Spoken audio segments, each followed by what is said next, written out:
certainement déjà entendu parler du tramadol, ce produit, ce médicament antidouleur qui de plus en plus circule dans toutes nos grandes villes en Afrique de l'Ouest, dans les rues et un peu partout, et qui se consomme par la plupart de nos jeunes.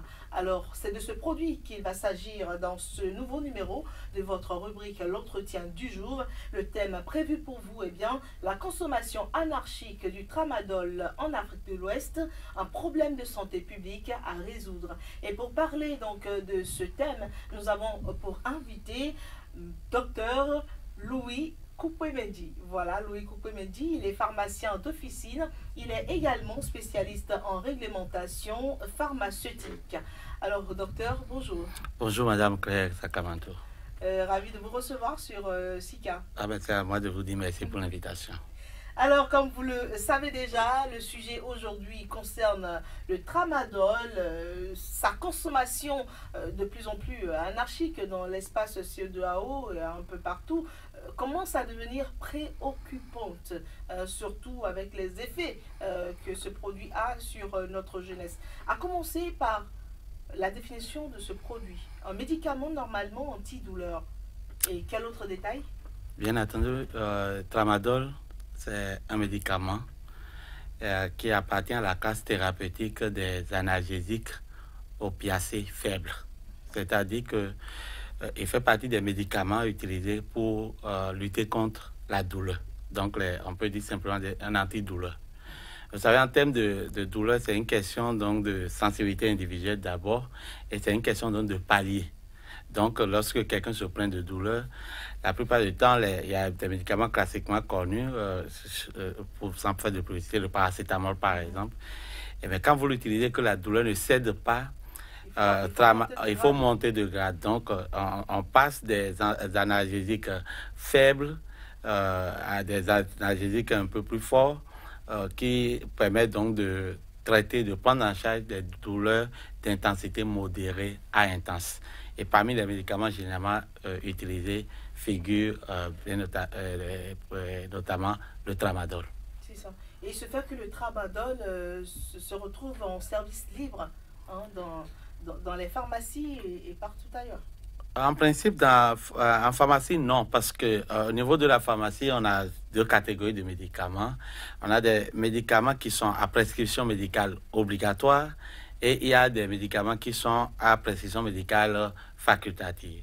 Et donc, par exemple, quand je prends un médicament dont j'ai parlé tout à l'heure, comme le paracétamol, et puis arriver que quelqu'un vienne demander de paracétamol comme ça, et vous n'allez pas lui exiger une ordonnance médicale, vous avez juste en tant que pharmacien à savoir, à investiguer, lui poser quelques questions à savoir pour quelle raison il veut utiliser du paracétamol, parce que on peut vouloir utiliser du paracétamol pour pallier un mal que vous considérez comme banal, alors que du point de vue clinique, c'est une situation assez préoccupante. Donc, ces produits-là qu'on appelle à précision médicale facultative, on peut bien les céder sur conseil en officine.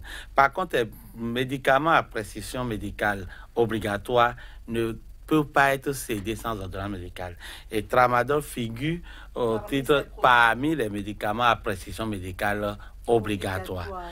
Il se fait évidemment, et c'est ça qui fait votre préoccupation aujourd'hui et fait l'objet de ce débat, c'est-à-dire qu'on retrouve maintenant de plus en plus ce produit hors circuit formel, donc en dehors des officines de pharmacie. Et c'est là où ça devient difficile à contrôler parce que ça tombe dans la main des non-spécialistes, des gens qui ne savent rien du médicament. Et en ce moment, l'usage, il y a un usage détourné, un usage abusif qui est fait de ce produit. C'est ça. Alors, on remarque là juste que, par exemple, le Bénin n'en a pas fait jusque-là un problème particulier. Même si, par le passé, il y a eu des conteneurs qui ont été saisis par la douane, ici au Bénin, au port de Cotonou, ben, il n'y a pas eu de décision qui ont été prises après. Évidemment, jusqu'à maintenant, en fait, la consommation abusive et détournée donc, du tramadol ne figure vraiment partie donc, des préoccupations grande préoccupation de santé publique parce que jusqu'à aujourd'hui, on n'a pas de statistiques qui nous montrent véritablement le nombre de personnes impactées par l'usage détourné de ce produit. Sauf que nous, en tant que spécialistes du médicament, en tant que pharmaciens, nous observons de plus en plus que même au niveau de la pharmacie, la demande de ce produit augmente, non pas sur prescription médicale, mais des personnes qui ont tendance à venir demander l'acquisition de ce produit sans ordonnance. Et donc, ça réveille notre attention. Et de plus en plus, il est rapporté par des médias que, évidemment, les gens en font un usage détourné et que nous-mêmes, en tant que citoyens dans la société, nous observons parfois qu'il y a des attroupements dans des conducteurs de taxi-moto les soirs autour des bonnes dames qui vendent des potions, des tisanes et autres. Et donc, des enquêtes ont montré que en plus de cette tisane qu'on sert à ces conducteurs de taxi-moto, il y a également ce produit tramadol, dont par ailleurs personne ne maîtrise même pas la qualité du tramadol dont il s'agit. Voilà, et d'ailleurs, il a été prouvé que la majorité de ces produits-là, plus précisément le tramadol, qu'on retrouve ou bien qui sont arraisonnés, eh bien, sont surdosés. Et ça, c'est vrai. Il est arrivé déjà de retrouver, je ne vais pas donner les noms de spécialités, mais un certain nombre de spécialités contenant de tramadol et qui sont malheureusement à prendre par voie orale, c'est-à-dire sous forme comprimée ou autre, qui sont dosées à 100 mg. Au Bénin aujourd'hui, la forme de tramadol qui est autorisée, le dosage autorisé par le Bénin, parce que tout médicament pour circuler sur notre territoire fait objet d'une autorisation de mise sur le marché. Et le tramadol que le Bénin a autorisé jusqu'à la date d'aujourd'hui, je vous parle, c'est le tramadol dosé à 50 mg, à prendre par voie orale. Celui qui est autorisé à 100 mg, c'est celui qu'on doit administrer par voie injectable. Or, il est arrivé que nous-mêmes, nous avons retrouvé des boîtes aussi des personnes qui parfois même viennent en officine pour dire c'est ça que je veux. Nous, on n'a pas ça en officine. Et vous regardez sur la boîte, vous voyez qu'il est écrit tramadol à prendre par voie orale et dosé à 100 mg, ce qui nous inquiète énormément. Et ça, c'est vraiment un problème de plus en plus. Mais est-ce que c'est parce qu'il n'y a pas encore de statistiques qu'on ne peut pas classer ce problème comme problème de santé publique? Pas vraiment, parce que à partir du moment, parce que nous disons qu'il y a ce qu'on appelle la pharmacovigilance, la surveillance qui doit être faite par rapport aux produits. Et nous, en tant que pharmaciens, nous sommes des acteurs de la pharmacovigilance. À partir du moment où nous observons que, attention, il y a un usage détourné qui est fait de ce produit, qui normalement, dans la production, l'importation, la prescription, même la délivrance et l'utilisation chez le patient, tout ça devait être contrôlé. À partir du moment où nous constatons qu'il y a un usage détourné, nous devons remonter l'information aux autorités sanitaires, notamment la direction de la pharmacie, qui doit pouvoir prendre maintenant désormais des mesures pour qu'on mette sous surveillance nationale ce produit. Et je crois que c'est là où nous devons vous remercier également, parce que cette émission que vous animez contribue à alerter les autorités sanitaires pour qu'elles se rendent compte qu'il y a quelque chose qui ne va pas et qu'il y a des dispositions urgentes à prendre pour pouvoir encadrer l'usage, la détention, l'usage et la circulation de ce produit. Et toujours parlant du tramadol, très récemment, ils ont été arraisonnés au Nigeria à côté 35 conteneurs de tramadol quand même. Et nous savons que tout ce qui arrive au Nigeria peut se déverser dans tous les pays de l'Afrique de l'Ouest. Vu que nos frontières sont poreuses, alors tout le monde est exposé. Ah, vous avez parfaitement raison de le dire. Tout le monde est exposé, surtout que jusqu'au Mali, toute la sous-région ouest africaine, vu qu'il y a beaucoup de pays qui partagent derrière les frontières avec le Nigeria, dont le Bénin également, qui partage assez de frontières avec le Nigeria sur de longues distances d'ailleurs. Il n'est pas exclu que ces produits qui vont échapper au contrôle au Nigeria puissent se retrouver sur le territoire national. Vu que des 35 conteneurs, même seulement 9 ont été détruits. Voilà, 9 ont été remis aux autorités déjà présentes. Les autres font toujours objet d'investigation. Et nous savons que parfois, ces investigations peuvent ne pas aller à terme et que ces produits peuvent échapper encore pour se retrouver sur le marché.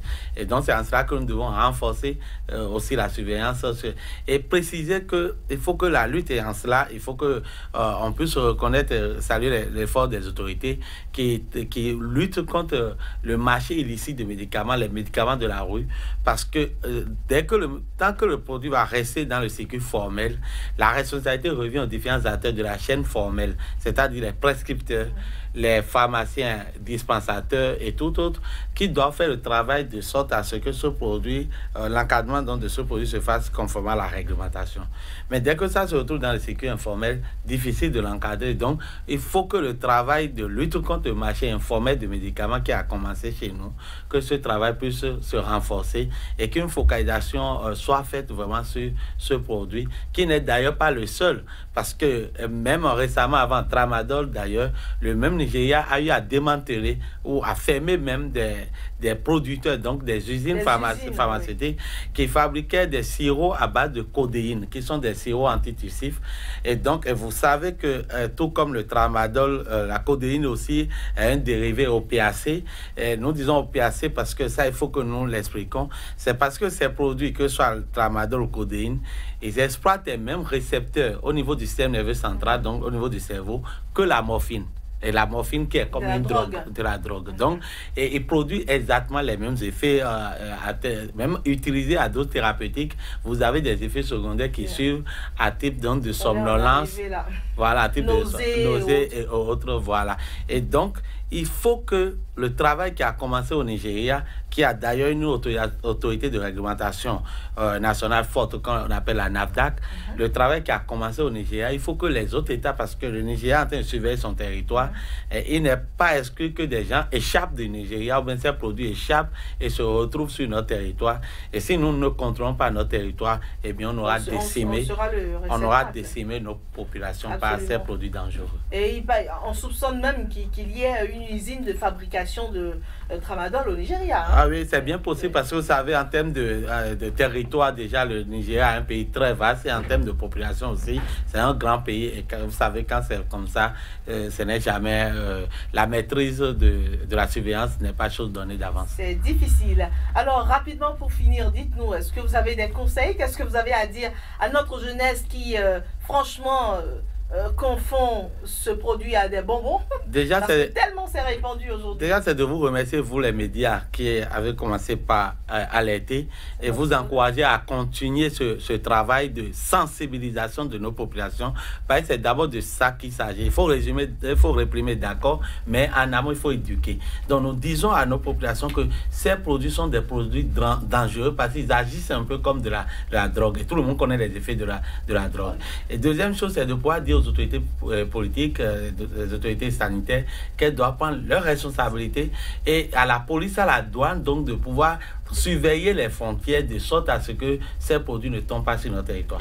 Et enfin, aux autres professionnels, aux professionnels de santé, que ce soit les médecins, il faut que la prescription de ces produits soit désormais vraiment contrôlée, qu'il ne soit prescrit que vraiment en cas de vraiment ordonnance, en cas vraiment de réels besoins, et que nous, pharmaciens d'officine, qui sommes des dispensateurs, que nous puissions véritablement faire notre travail et accomplir notre mission conformément aux textes de la République pour pouvoir protéger nos citoyens. Merci beaucoup, docteur Louis Koupé-Medji. Voilà, c'est à moi. C'était votre numéro de votre rubrique l'entretien du jour. Nous avons donc accueilli le docteur Louis Koupé-Medji, pharmacien d'officine, spécialiste en réglementation pharmaceutique. C'était pour parler de la consommation anarchique du tramadol en Afrique de l'Ouest, un problème de santé publique à résoudre en urgence. Voilà, merci pour votre aimable attention. Au revoir.